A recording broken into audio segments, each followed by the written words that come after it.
was a knight of the Templars who was devoted to serving the Night King. He was renowned for his amazing combat abilities and was a great asset to the Night King's army. He was committed to his purpose and would stop at nothing to keep his king safe. However, Igris struggled with his loyalty to the Night King despite his great bravery and strength. He saw how the king made choices that benefited his interests more than those of the kingdom and its citizens. He was troubled by the injustices he saw and struggled to reconcile his loyalty with his escalating concerns.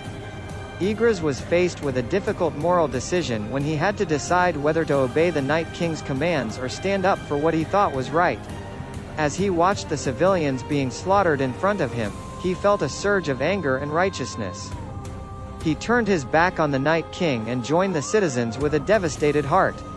Igris's uprising was a turning point in the story.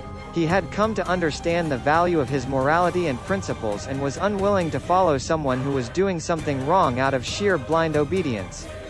Despite his death, his impact on the world was immense. His actions helped to bring down the corrupt regime of the Night King, and the people had risen up to take control of their own destinies. Igris ultimately lost the battle, but he succeeded in his mission. He showed to the entire world that, despite overwhelming odds, it was still possible to stand up for what was right.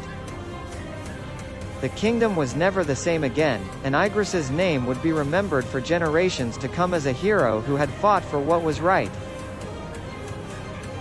His legacy lived as a symbol of bravery and honor, inspiring others to follow in his footsteps.